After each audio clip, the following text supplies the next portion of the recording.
Lecture 21. Assalamu alaikum. Welcome to the Virtual University's course on Business and Technical Communication. In this lecture, we will learn to strengthen your persuasive message with an appropriate appeal. We'll also look at how to gain credibility by supporting your persuasive message with relevant facts, and how to use attention, interest, desire, and action, the IDA plan, to organize persuasive messages. We'll also look at how to write a message persuading your audience to take action or to grant you an adjustment, and how to design a sales letter around selling points and benefits.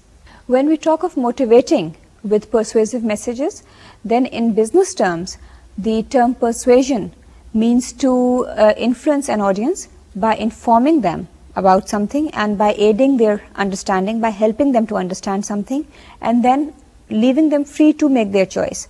But once you've given them the information that will help them in making a choice, there you are giving the information in such a way that you are hoping that the choice that they will make will be the choice that you want them to make. Ethical business people inform customers of the benefits of a product or an action so that customers can recognize how well that product or action will fill a need that these customers truly have. So it's just by informing how a need is going to be fulfilled, that is how you are actually motivating people or persuading people to buy a product or take a particular action. Your consideration of customer needs is more than ethical.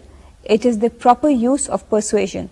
आप अपने customer को ये दिखा रहे हैं कि उनकी जो ज़रूरियात हैं आपने उनको मद्देनज़र रखा हुआ है और आपको उनका इल्म है, और ये एक बहुत एथिकल तरीका है कस्टमर को परसुएड करने का. Also, it's more likely that this consideration of customer needs will evoke the desired response from your customers and colleagues. If you let them know that you're actually aware of their needs, then they are more likely to respond to you the way you want them to respond. Since persuasive messages aim to influence audience who may resist as well, who may not be very open to the ideas that you're trying to sell them, therefore persuasive messages depend heavily on strategic planning.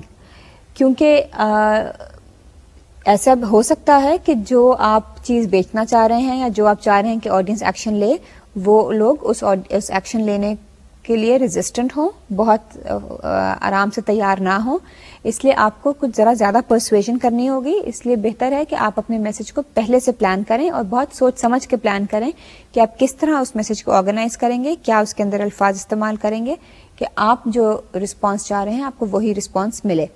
So before you begin to write a persuasive message, ask yourself what you're writing about. आखिर आप किस चीज़ के बारे में लिख रहे हैं, who you're writing to, कौन है जो आपका मैसेज पढ़ेंगे और उनकी क्या ज़रूरियात हैं, उनकी क्या नीड्स हैं, and what you want to happen as a result. आप नतीजा क्या चाह रहे हैं ये मैसेज लिखने से.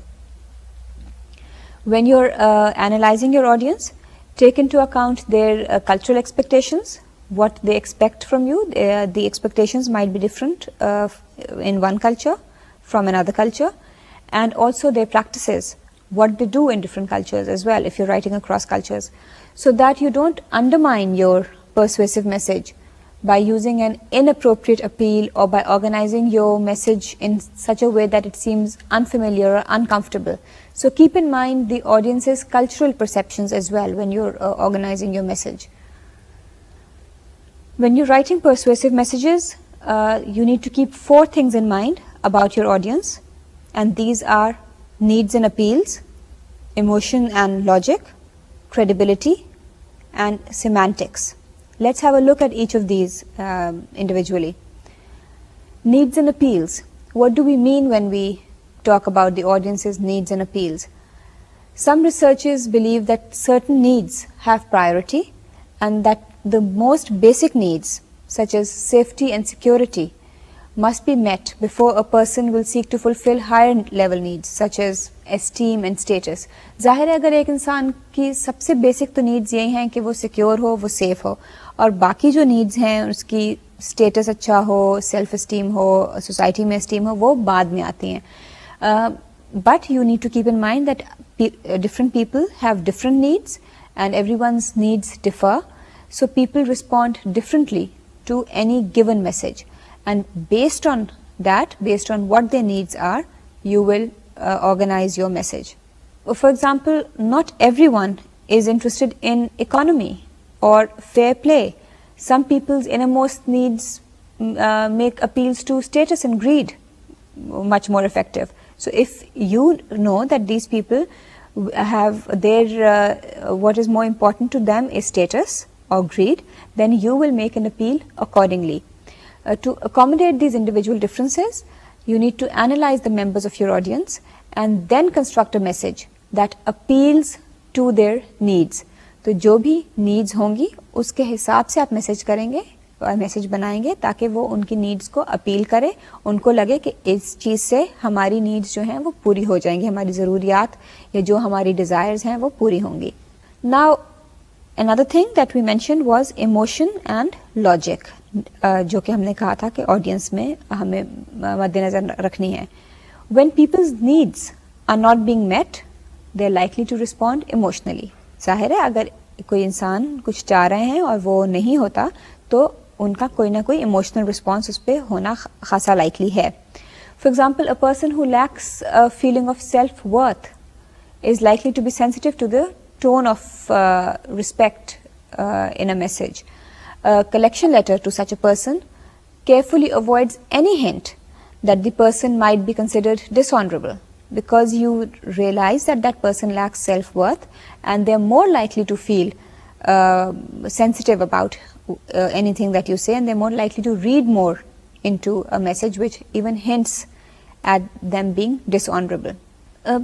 Although emotional issues can be a pitfall for persuasive messages, emotional issues अगर हों वो persuasive messages में उनको encompass करना, उनको deal करना खासा मुश्किल हो जाता है. But you can actually call on human emotion as long as your emotional appeal is subtle. If you are not using a very obvious emotional appeal, then you can, with a subtle emotional appeal, you can actually reach out to your audience. You can make use of the emotions surrounding certain words. For instance, the word freedom brings forth strong feelings, and also words such as success, prestige, credit record, etc. All these evoke strong feelings, strong emotions amongst the readers. So you can make use of these words to make sure that you are actually using this right type of appeal to reach out to their needs.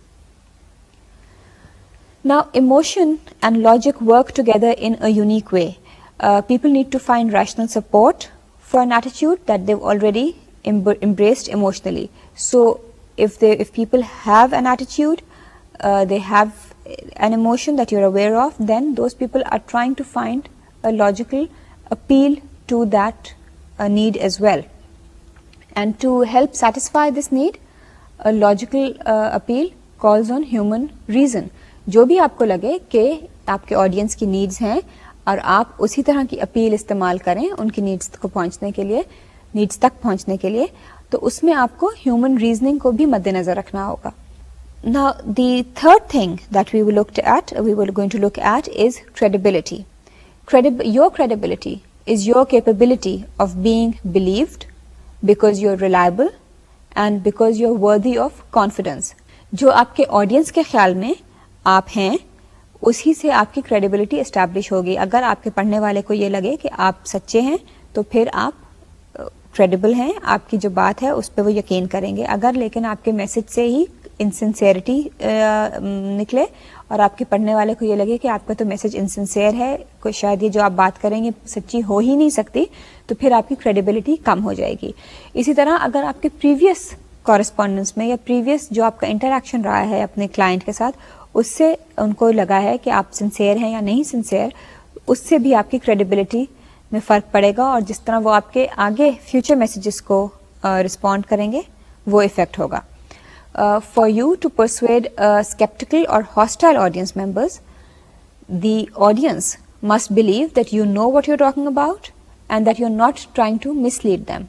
अगर आपको लगे कि आपके जो audience हैं वो कुछ hostile हैं, तो इसलिए इसके लिए बहुत ज़रूरी है कि आप उनके साथ इस तरह का आपकी रिलेशनशिप हो, इतना उनको आप पे फेथ हो कि वो ये ना समझें कि आप उनको मिसलीड कर रहे हैं या आपको शायद अपनी जो फील्ड है उसके बारे में पता ही नहीं है. One of the best ways to gain credibility is to support your message with facts. Testimonials, documents, guarantees, statistics, research results, etc. are all facts, information material that provide seemingly objective evidence for what you have to say. So they make your message more credible. So if you include any of these as appropriate, then your message is likely to come across as being more credible, and consequently you are likely to come across as being a more credible person. Obviously, if for example you are using statistics that are not relevant to the message that you have to give, then they will not really do much to add to your credibility. So you have to add information, add facts that are relevant to the information that you're giving out. And also, if you're using any sources, or if you've referred to any sources, or you've gained your information from somewhere else, then it helps to name your resources, especially if they are respected by your audience, because then you are showing your audience how credible you are, and that even the people that you are consulting or the sources that you are consulting are credible as well. It helps put you in the same bracket as those sources, and it gives you more credibility as well. Other ways of gaining credibility are being enthusiastic. Your excitement about the subject of your message can infect your audience. If you are enthusiastic, then your audience will be enthusiastic as well. Also, being sincere, your honest genuineness, good faith and truthfulness helps you focus on your audience's needs. If you come across as being sincere, then the audience feels that you are aware of their needs and you are actually sincere to their needs as well. Also, if the audience perceives of you as being an expert, your knowledge of your message's subject area or even of some other area helps you give your audience the quality information necessary to make a decision. So if you are an expert, then obviously you will have more credibility because you can give out the relevant and correct information. You are also credible if you have good intentions. Your willingness to keep your audience's best interest at heart helps you to create persuasive messages that are ethical. So if you really have your audience's good will at heart and your intentions are really good, then your messages your persuasive messages will obviously come across as being ethical. If you are trustworthy, you are honest and dependable, then that can also help you get your audience's respect. Also, if you can establish common ground, if your beliefs, attitudes and background experiences are like those of your audience, then you can help your audience identify with you. You and your audience can actually share common ground, and if you feel that you think similarly about certain things, then you can actually use that to your benefit and to stress your credibility. Now, lastly, the last thing that we need to keep in mind, or the final thing that we need to keep in mind, is semantics. The words you use or the words you choose to state your message say much more than their dictionary definitions. Depending on what you want to say, you need to choose the right word. For example, useful, beneficial and advantageous may be considered synonyms. They all have the same meaning, yet these three words are not interchangeable. You cannot use any of these. You cannot say that I will use either one or the other and the meaning will remain the same. Let's have a look at what I mean. If you say she suggested a useful compromise, then what you're implying is that the compromise allowed the parties to get to work. It was useful and work could begin. On the other hand, if you're saying she suggested a beneficial compromise, then you're implying that the compromise not only revolved but also had a positive effect, perhaps for both parties. It was beneficial and perhaps it was beneficial for both. In the third instance, if you're saying she suggested an advantageous compromise, then you're implying that the compromise benefited her, the person who suggested it, or her company much more than it benefited the other party. So although all of these useful, beneficial, advantageous, all of these have a similar meaning, their use makes their meaning very different. So you need to be careful of that as well. What is the word you're choosing, and what is the implication of choosing that particular word? Another way semantics can affect positive, persuasive messages is the variety of meanings that people attribute to certain words. This means that there may be words which can have more than one meaning. अभी तो हमने देखा कि 2-3 लफ्ज थे, अल्फाज थे, और उनका एक ही मीनिंग था, लेकिन उनके इस्तेमाल में उनका मीनिंग चेंज हो गया. इसके बरक्स ऐसे भी हो सकता है कि लफ्ज एक हो और उसके ही मल्टीपल मीनिंग्स हों. So you need to make sure that you are actually choosing a word where the meaning in which it is to be used is clear, because abstractions are subject to interpretations because they refer to things that people cannot experience with their senses as well. Also, you need to keep in mind that abstractions are subject to interpretations because they refer to things that people cannot experience with their senses. So basically, if you're talking of abstract things, if you're talking of things which are not tangible, then you need to be very careful in how you refer to them, because they will be interpreted differently by different people. जो चीज़ें tangible हैं, जो facts हैं, जिनके बारे में एक चीज़ का एक ही मतलब हो सकता है, उसका तो सब लोग ही एक मतलब निकालेंगे. लेकिन जो ऐसी चीज़ें हैं जो ज़रा abstract हैं, जिनके different लोग different meanings निकाल सकते हैं, उनके लिए आपको उनको carefully आपको express करना होगा. You may be able to sell more flags by appealing to your audience's patriotism, which may be interpreted in many ways, than by describing the color and size of the flags, for example. ज़ाहिर है आप जब जो कि एक patriotism की जो feeling है उसको डिफरेंट लोग डिफरेंट तरह इंटरप्रेट करते हैं. आप उनमें से कोई इंटरप्रिटेशन लेके फ्लैग्स या झंडे बेच सकते हैं, लेकिन अगर आप कहेंगे ये आप पाकिस्तान के झंडे खरीदें, इनका ये रंग है, इनके ऊपर इस तरह चांद तारा बना हुआ है, तो उससे आप झंडे नहीं बेच सकते, उससे कोई भी मोटिवेट नहीं होगा झंडे खरीदने में. लेकिन जब अगर आप इस तरह उनको परसुएट करें कि उनकी इमोशंस को आप अपील करें, उनके पेट्रियाटिज्म को अपील करें, तो फिर वो आपके झंडे फॉर एग्जाम्पल बिक जाएंगे. You may for example also have better luck collecting an overdue bill by mentioning honesty and fair play than by repeating the sum owed and the date on which it was due. Now, if say you are a collecting agency, or if you are providing a service for which you have not been paid, the bill is overdue, it would be more persuasive if you wrote to the customer and talked to them about fair play and honesty and just mention the amount and when it was due, rather than stressing on the amount and when it was due, because by that you are actually putting your customer at guard and you're putting them off. But if you're talking about honesty and fair play, then you are actually reaching out to their need to be approved of.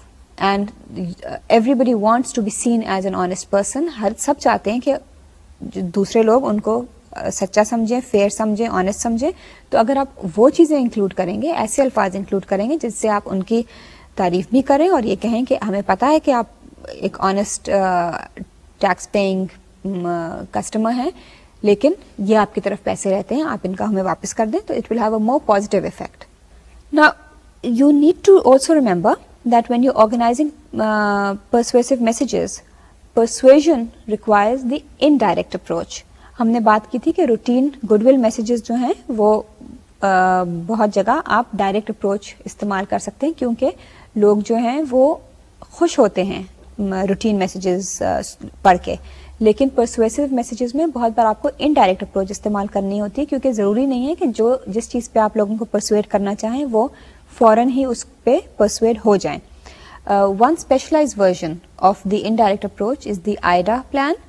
This basically means attention, interest, desire, and action.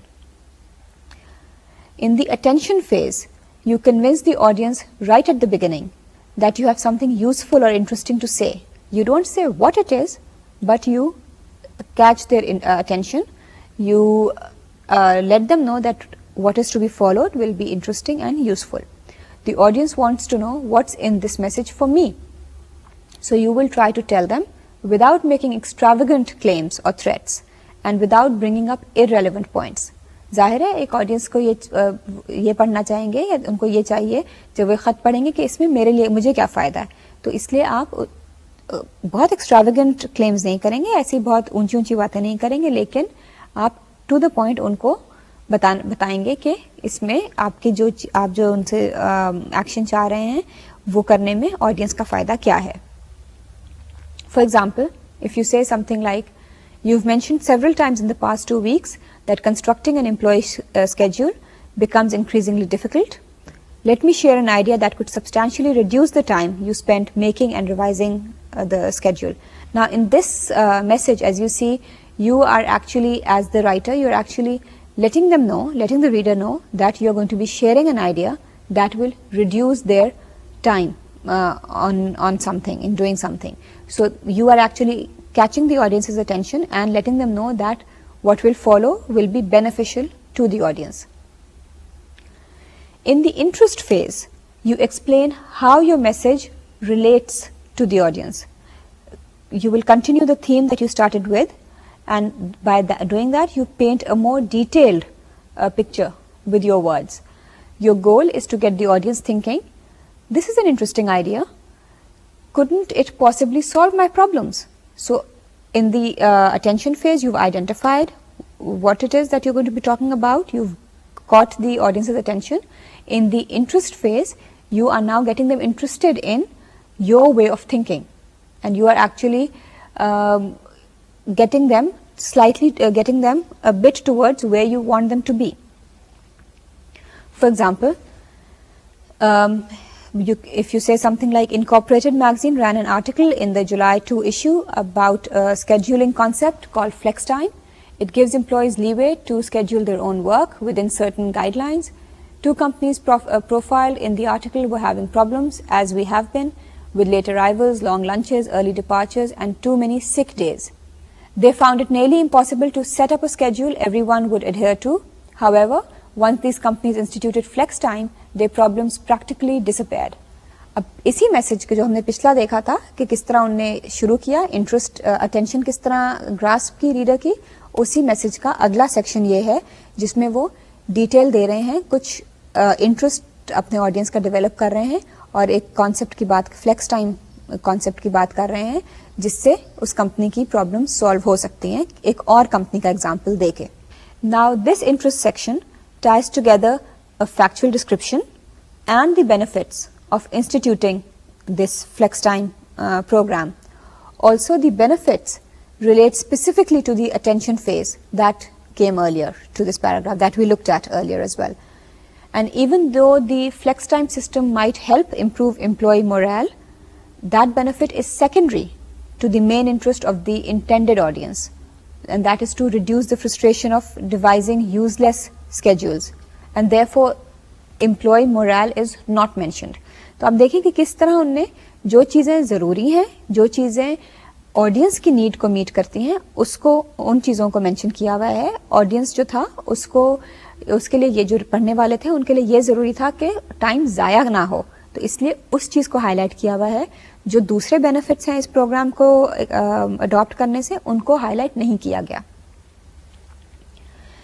In the third phase, the desire phase of a persuasive message, you back up your claims and thereby you increase your audience's interest and your audience's willingness to take the action that you will suggest in the next section.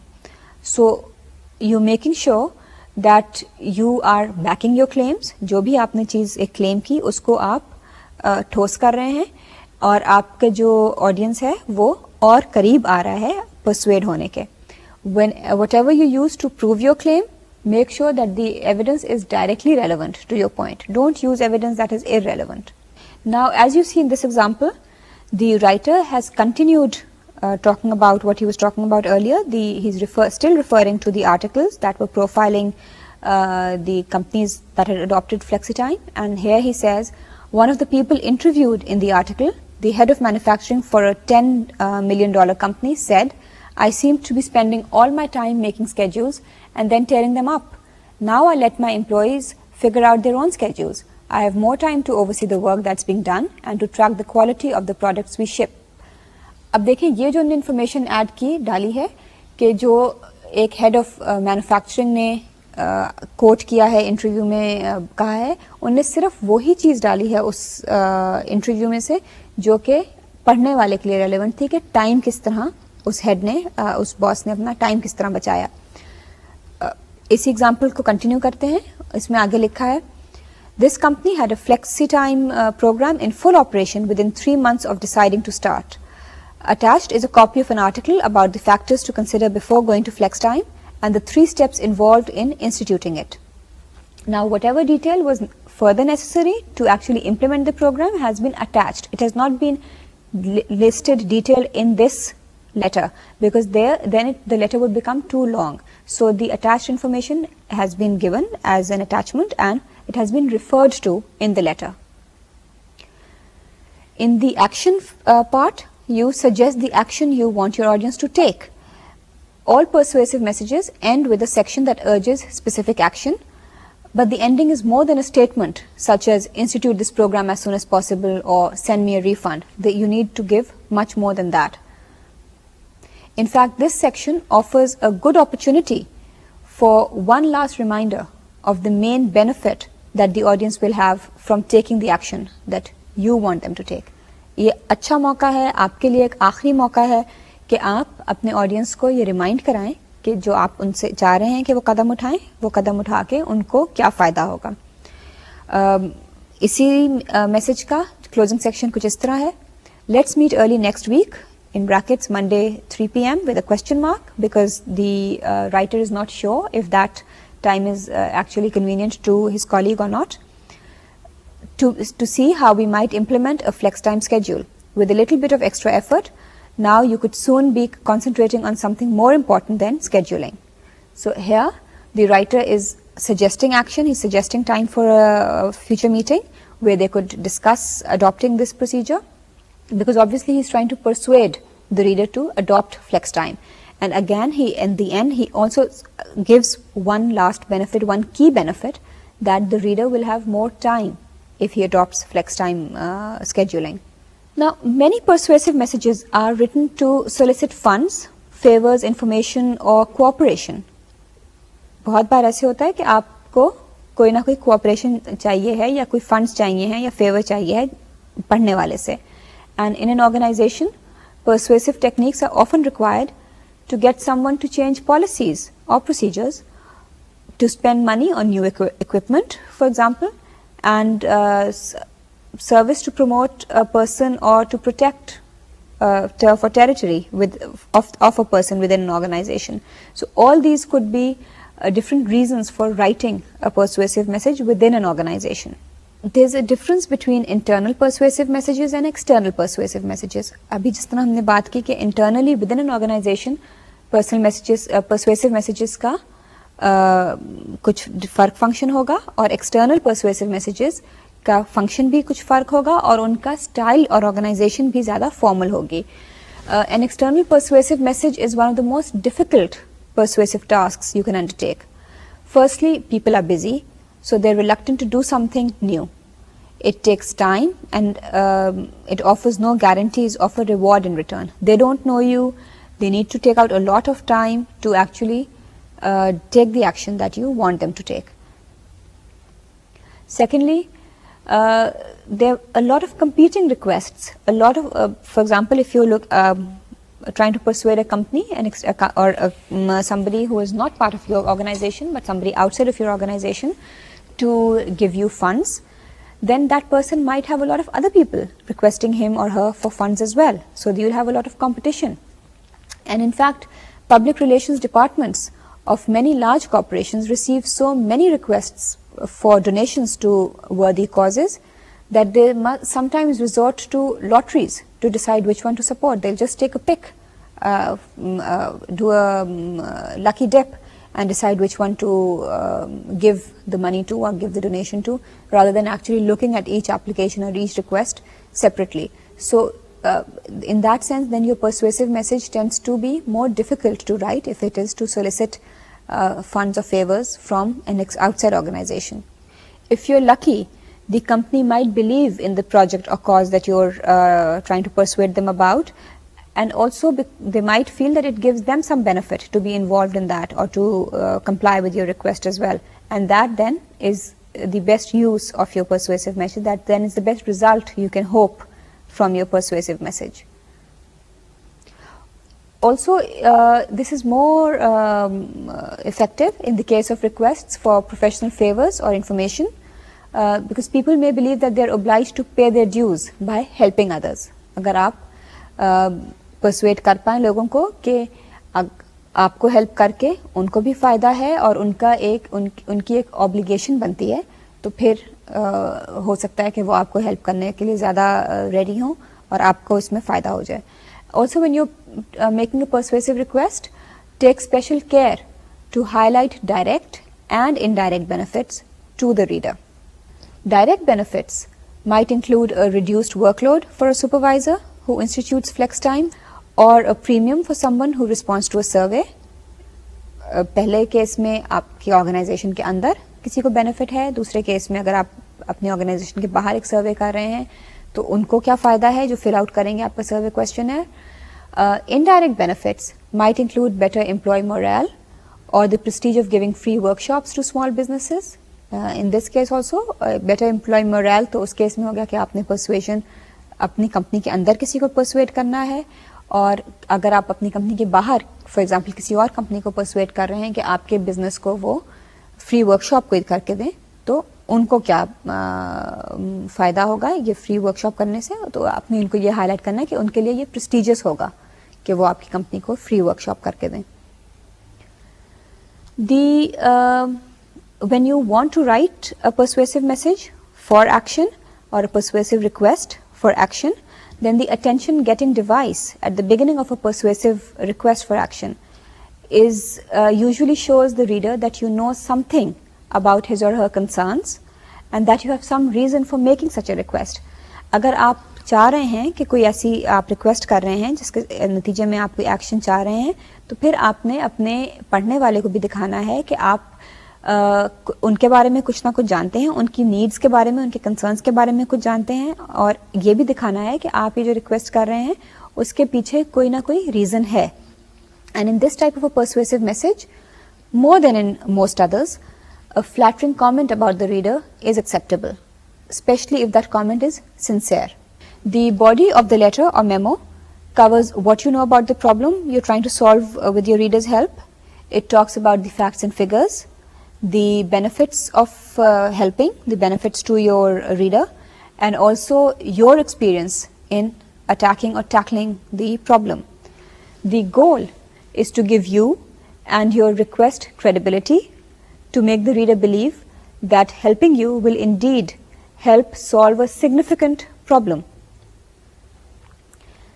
The most important thing to remember when writing a persuasive request action is to keep your request within bounds. जो भी आप request करें वो ऐसी करें कि वो actually पूरी हो सके. Nothing is so distressing as a request so generally all-encompassing or so inconsiderate that it seems impossible to grant, no matter how worthy the cause is. जो भी आपका cause है, आप जो request ऐसी करें कि आपकी request grant करने वाले के लिए भी manageable हो. इतनी बड़ी request ना करें या इतनी unrealistic request ना करें जो कि पूरी ना हो सके, क्योंकि एक request को ना करने के लिए भी डिस्ट्रेसिंग हो जाता है रीडर को एक रिक्वेस्ट किसी की टर्न डाउन करना. तो आप रिक्वेस्ट ही इस तरह की करें कि उनको ना करना पड़े. Also be careful not to doom your request to failure by asking your readers to do all the work for you. Don't ask your reader to provide all the information that you need just because you are too lazy to seek that information, or to spend time to save you from embarrassment or inconvenience, or to provide total financial support for a cause that nobody else is supporting. Because if you're going to make these kind of unrealistic and inconsiderate requests, then obviously your request is bound to fail. Now, another type of persuasive letter is a sales letter. By and large, sales letters are written by specialized and highly skilled professionals. The sales letter comes in letter size or larger envelopes with brochures or without brochures, and you as a skilled professional letter writer, sales letter writer, need to know the laws that govern sales letters, because this can help you avoid serious legal problems. If you do not know the laws of writing sales letters, then you need to familiarize yourself with them. Also, you need to be very, very clear that making a false statement in a sales letter is fraud. If the recipient can prove A, that your intent was to deceive, or that you made the statement regarding a fact rather than an opinion or a speculation, the false statement, or that the recipient was justified in relying on the statement, and also if the recipient was damaged by the statement, then all this amounts to fraud, or even one of these, even one of these can be proven, then they amount to fraud. Also, using a person's name, photograph or identity or any other form of identity in a sales letter without permission from that person constitutes invasion of privacy. There are some exceptions, but generally if you are going to be using any person to promote your product, then you need to have their permission, written permission, to use their name or identity or photograph in your promotional material or your sales letter, because without this it is invasion of privacy, which is illegal. There are exceptions, for example, using the photos of members of a local cricket team or football team in a mailing may be legal if the team members are public figures in the community, but otherwise you will need specific permission from people. Legal problems can also result from publicizing a person's private life in a sales letter. For example, stating that the president of a local bank, and if you're mentioning that bank by name, served 6 months in prison for income tax evasion is a potentially damaging fact to that person and to that bank, and this may be considered invasion of privacy, even if that bank is your rival and you want to show how much better you are ethically and how much better your organization and the people working in your organization are. You cannot malign other people by, even if what you are talking about is true. When you're planning sales letters, you need to keep in mind 3 steps, and these are similar to those involved in planning any other persuasive message. You need to determine the main idea. In sales letters, it revolves around a selling point and the related benefits. You need to define the audience, and you need to choose the approach and format. Now, the main idea, determining the selling points and benefits. Selling points are the most attractive feature of a product. Whatever it is that is most attractive about a product is what becomes its selling points. जाहिर है जो भी एक product में सबसे उम्दा चीज़ें होंगी उन्हीं चीज़ों से अट्रैक्ट होकर कोई उस प्रोडक्ट को खरीदेगा. Consumer benefits are the particular advantages that buyers will realize from these features. जो भी features होंगे, जो भी एक product के selling points होंगे, उससे जो consumers को benefits होंगे, वो जाहिर है influence करेंगे एक consumer को कि वो उस product को खरीदें. For example, one selling point of a personal computer might be its numeric keypad. The consumer benefit of this selling point is that the user doesn't need a separate calculator or the skill to type numbers on the regular keyboard. So obviously you can't write about selling points or benefits without a thorough understanding of your subject. So अगर आपने जो भी आप selling point बता रहे हैं उसका कोई ना कोई बेनिफिट भी होना चाहिए कंज्यूमर को, क्योंकि जब वो बेनिफिट होगा उस कंज्यूमर उस बेनिफिट को देखेंगे तभी वो आपका प्रोडक्ट खरीदने के लिए तैयार होंगे. और उस बेनिफिट को हाईलाइट करने के लिए जब तक आपके पास अपने प्रोडक्ट की कंप्लीट पूरी नॉलेज नहीं होगी, आप उसके जो भी सेलिंग पॉइंट्स हैं, जो भी बेनिफिट्स हैं, उनको आप एक्सप्लेन नहीं कर पाएंगे ठीक से. The first step in writing any sales letter then is to take a good look at the product. जो आपका अपना प्रोडक्ट है उसको आप अच्छी तरह देखें, उसको अच्छी तरह समझें कि आप क्या चीज़ बेचने जा रहे हैं. Ask yourself or someone else if necessary everything you think a potential buyer might want to know about your product. सोचें कि आपके प्रोडक्ट के बारे में क्या क्या इन्फॉर्मेशन है जो एक पोटेंशियल बायर को, एक खरीदने वाले को चाहिए होगी. अगर आपको खुद दिमाग में नहीं आ रही सारे सवाल तो किसी से डिस्कस कर लें, किसी से पूछें कि अगर मैंने ये प्रोडक्ट बेचना है या अगर आप ये प्रोडक्ट खरीदना चाहें तो आप उसको, इसके बारे में आप क्या क्या चीज़ देखेंगे और फिर खरीदेंगे. तो जाहिर है जब आपको ये अंदाज़ा हो जाएगा कि आपके ऑडियंस को क्या क्या इन्फॉर्मेशन चाहिए, फिर आप उस हिसाब से उनको इन्फॉर्मेशन देंगे. And this defining of the audiences needs is basically defining the audience. Once you are aware of their needs, then you will define the audience in terms of who the audience is. Who are the type of people who will be buying your product? Marketers seek to define consumers in terms of demographics, which means age, gender, occupation, income and education, and also in terms of psychographics, which means personality, attitude and lifestyles. तो इन चीज़ों को देख के आप या उनको demographics के तौर पे क्लासिफाई करेंगे, अपनी ऑडियंस को कैटेगराइज करेंगे, या साइकोग्राफिक्स के हिसाब से आप उनकी ऑडियंस, आप अपनी ऑडियंस के एटीट्यूड्स, पर्सनालिटी, बिलीव्स, लाइफस्टाइल्स देखेंगे, उस हिसाब से उनको टारगेट करेंगे, या उनका एज ग्रुप वगैरह देख के करेंगे. या ये हो सकता है कि आप, अगर आप डेमोग्राफिक्स के हिसाब से कर रहे हैं, आप देख रहे हैं कि एक स्पेसिफिक एज ग्रुप की ख़वातीन के लिए आपने एक प्रोडक्ट डिज़ाइन किया है, तो फिर आप उनके साइकोग्राफिक्स देखेंगे कि अब इन ख़वातीन की, इस पर्टिकुलर एज ग्रुप की में जनरली किस टाइप का लाइफस्टाइल होता है, किस टाइप की पर्सनालिटी होती है. तो आपने इन दोनों को, डेमोग्राफिक्स और साइकोग्राफिक्स को साथ, साइड बाय साइड देखना है ताकि आप अपने ऑडियंस को डिफाइन कर सकें. In this lecture we learned to strengthen persuasive messages with the appropriate appeal.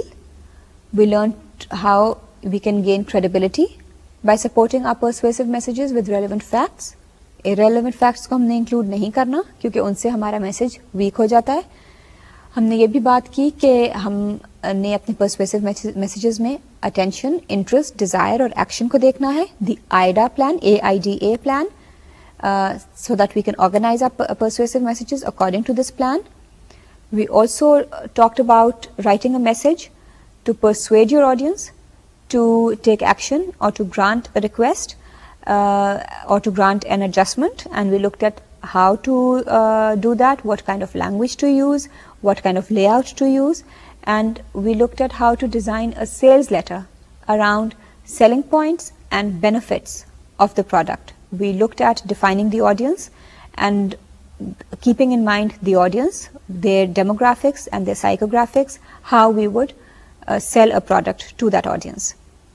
With this, we come to the end of this lecture on persuasive messages. Until next time, Allah Hafiz.